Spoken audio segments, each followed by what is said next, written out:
दोज़ख के कॉन्टेक्स्ट में गुफ्तगू करते हुए अल्लाह ताला फरमाता है व इम मिनकुम इल्ला वारिदुहा, और कोई भी तुम में से ऐसा नहीं है मगर ये कि उसे दोज़ख से गुजरना पड़ेगा। काना अला रब्बिही हतमम मक़दिय्या, ये तुम्हारे रब की तरफ से तकदीर में शुदनी बात है, ये डेस्टिनी तुम्हारे लिए मुकर्रर है कि तुम सबको आग के ऊपर से गुजरना पड़ेगा। चाहे कोई जिन है, इंसान है, वो पैगंबर है, सहाबी है, ताबई है, नेक है, बद है, सबको एक दफा गुजरना पड़ेगा। फिर क्या होगा? सुम्मा नुनज्जिल लज़ीना तक़ौ व नज़रु ज़ालिमीन फ़ीहा जिसिया, फिर हम निजात दे देंगे अहले तकवा को और जो जालिम है उनको घुटनों के बल उसी दोज़ख में रहने देंगे। वलियाउज़ु बिल्लाहि तआला, अल्लाहुम्मा अजिरना मिनन नार, आमीन। बुखारी मुस्लिम में कई एक अहादीस हैं पुलिस रात के हवाले से। एक वो हदीस जो बुखारी और मुस्लिम दोनों में मौजूद है।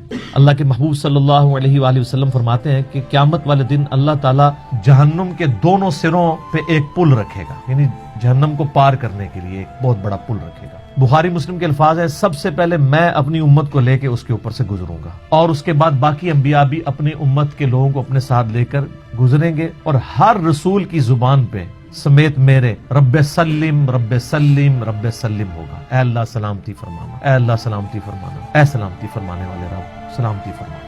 अब नमाज के बाद भी मुस्लिम शरीफ में दुआ है ना, अल्लाहुम्मा अंतस सलाम व मिनकस सलाम तबारक या ज़ल जलाली वल इकराम, सलामती। और नबी इस्लाम फरमाते हैं ये कलाम भी सिर्फ अंबिया कर रहे होंगे, अंबिया के अलावा किसी को कलाम करने की इजाजत भी नहीं होगी। फिर नबी इस्लाम फरमाते हैं कि बुखारी मुस्लिम के अल्फाज है कि जब लोग पुलिस रात से गुजर रहे होंगे ना, तो पुलिस रात के दोनों जानिब आंकड़े लगे हुए होंगे जिस तरह के कांटे होते हैं, और वो गुजरने वालों को जख्मी कर रहे होंगे और उठा उठा के मुजरिमीन को दोज़ख में फेंक रहे होंगे। जैसे क्रेन की आप समझें कि वो आगे क्रेन से वो चीजें उचक के फेंकी जाती है ना, तो नबी इस्लाम फरमाते हैं इस तरह वो उचक उचक कर जहन्नमियों को उस पुल से गुजरते हुए उचक उचक कर फेंक रहे होंगे। और नबी इस्लाम ने यह भी फरमाया, बुखारी मुस्लिम के अल्फाज हैं कि हर शख्स अपने अमाल के मुताबिक गुजर रहा होगा। कोई सुरीन के बल घिसटता हुआ जा रहा होगा, अस्तगफिरुल्लाह।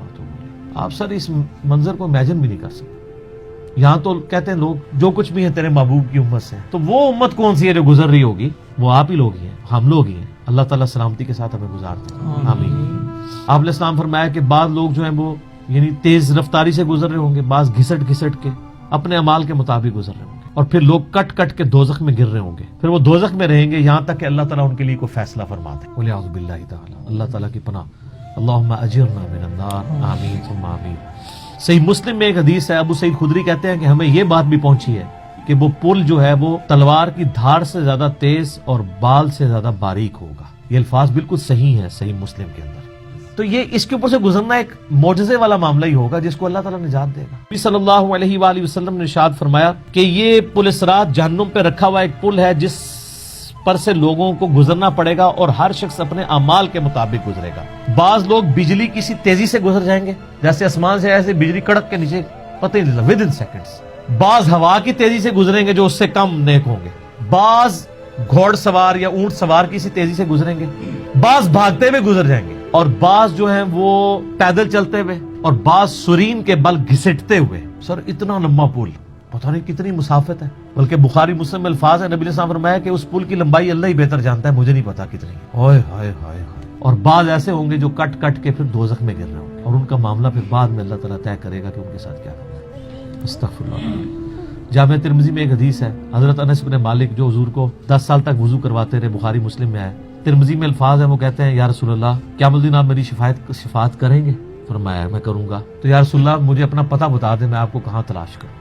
आपने फरमाया तुम पुलिस रात पे आ जाना। ओए हाय हाय, तुम मुझे पुलिस रात पे देख लेना, मेरे उम्मती गुजर रहे होंगे, मैं उनके लिए सलामती की दुआ कर रहा हूँ। कहा या रसूलल्लाह अगर पुलिस रात पे ना पाऊं, तो आपने फरमाया कि फिर तुम मिजान अमल पे आ जाना, जहाँ लोगों के नामा अमाल तोले जा रहे हो। नबी इस्लाम का नामा अमाल नहीं तोल रहा होगा, आपको तो अल्लाह ने अमन दे दिया ना, इन्ना फतहना लका फतहम मुबीना। और बुखारी मुस्लिम में हदीस है, हदीस शफात के सारे नबियों से लोग होते होते हजरत ईसा के पास जब एंड पे आएंगे ना, तो वो कहेंगे बस एक ही शख्स है जिसको अमन मिला हुआ है, तो मोहम्मद रसूलुल्लाह के पास जाओ, वो शफात करेंगे। तो आप अलैहिस्सलाम अपनी उम्मत की खातिर ही यानी मिजान अमल पे तकलीफ काट रहे होंगे।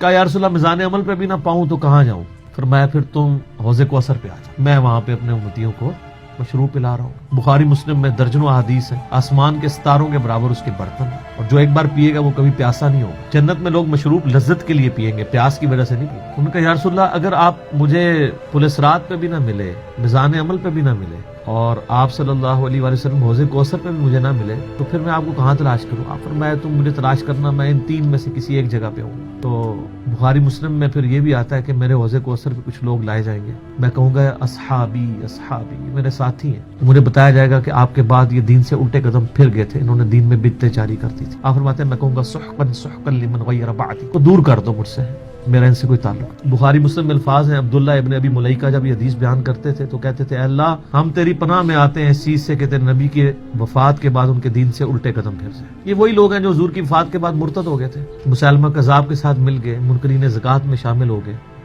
سیدنا ابوبکر کے خلاف کھڑے ہو گئے. اور یہ صرف قانوناً صحابہ کے بارے میں صرف یہ حدیث نہیں ہے, عام امتیوں کے بارے میں الگ سے حدیثیں ہیں بخاری مسلم میں. یہ نہ سمجھیں کہ پچھلے لوگوں کے لیے, قیامت تک کے لیے جن لوگوں نے دین میں بدعتیں جاری کی ان کے لیے حدیثیں ہیں, اس میں امتی کے الفاظ بھی ہیں, وہ بھی بخاری مسلم میں. اور امت کیا کر رہی ہے؟ صحیح مسلم میں حدیث ہے, نبی علیہ السلام ایک دن اتنا روئے اور ساتھ ساتھ آیتیں پڑھ رہے ہیں قرآن کی. پہلے آپ نے سورہ ابراہیم کی وہ آیت پڑھی جس کا ترجمہ یوں ہے کہ ابراہیم علیہ السلام کہتے ہیں اے اللہ شیطان نے کتنے لوگوں کو بہکا دیا, تو جو شیطان کے رستے پہ چلا میرا اس سے کوئی تعلق نہیں, یعنی اعلان برات کر دیا اپنے ماننے والوں سے. پھر آپ نے سورہ مائدہ کی وہ آیات پڑھی جس میں حضرت عیسیٰ علیہ السلام کی اور اللہ کی قیامت کے دن گفتگو ہوگی. اس میں عیسیٰ ابن مریم کہیں گے اے اللہ جب تک میں ان میں موجود تھا میں ان پر گواہ تھا, جب تو نے مجھے اٹھا لیا پھر تو اور تیرا ان کا تیری مرضی, ان کو عذاب دے یا چھوڑ دے. اعلان برات, تو حضور نے کہا کہ یا اللہ ابراہیم نے بھی اپنی امت سے اعلان برات کر دیا, عیسیٰ نے بھی کر دیا, لیکن میں کہتا ہوں میری امت میری امت. صحیح مسلم کے الفاظ ہیں, حضرت جبرائیل علیہ السلام آئے اور کہا کہ اللہ نے مجھے آپ کی طرف بھیجا ہے, اور کہا کہ میرے محبوب سے پوچھو کہ اس کو وہ کون سی چیز ہے جو غم زدہ کر رہی. حالانکہ اللہ کو سب کچھ پتا تھا. آپ نے فرمایا میری امت. تو جبرائیل علیہ السلام نے پھر اللہ کی طرف سے بشارت دی کہ نبی علیہ السلام کو اللہ تعالیٰ فرماتا ہے کہ اے نبی آپ غم زدہ نہ ہو, ہم آپ کو آپ کی امت کے معاملے میں قیامت والے دن رسوا نہیں کریں گے. تو سبحان اللہ تو ہم پڑھتے ہیں, لیکن ہمارے ایسے کردوت نہ ہو کہ سحقن سحقن لمن غیر آبادی نہ ہو جائے کہیں, سحقن سحقن لمن بدل آبادی نہ ہو جائے کہیں. یہ بھی تو چانسز ہے. استغفر اللہ تو بولی. نبی علیہ السلام نے تو اپنی محبت کا حق ادا کر دیا. اور مسلم شریف میں حدیث ہے قیامت کا دن وہ ہے کہ جب ابراہیم علیہ السلام بھی میری طرف متوجہ ہوں گے, جس دن کوئی بھی اللہ کی بارگاہ میں کلام کرنے والا نہیں ہوگا, میں ابراہیم علیہ السلام کی سفارش بھی میں کروں گا. حضور کی سفارش کے بعد انبیاء کو بولنے کا موقع ملے گا. اسی پہ وہ اعلیٰ حضرت کا شعر ہے نا, وہ جہنم میں گرا ان سے جو مستغنی ہوا, ہے خلیل اللہ کو حاجت رسول اللہ. بل ہم شعر کہہ سکتے ہیں, ہم محبت کے لیے نعرے مار سکتے ہیں, لیکن نبی علیہ السلام نے جو امت کو تعلیمات دی تھیں حجۃ الوداع کے موقع پر, غدیر خم کے موقع کے اوپر, امت نے کسی ایک وصیت کا بھی پاس نہیں. اب ایک دردناک ٹاپک ہے, جتنی مرضی بات کی جائے نہ ختم ہونے والی ہے. بس اس کو اسی پہ کنکلوڈ کرتے ہیں کہ اللہ تعالیٰ قیامت والے دن ہمیں اپنی رحمت کاملہ سے اپنے محبوب صلی اللہ علیہ وآلہ وسلم کی شفاعت کے ساتھ قیامت کی ساری ہولناکیوں سے بلا حساب و کتاب جنت میں داخلہ عطا فرمائے. آمین ثم آمین.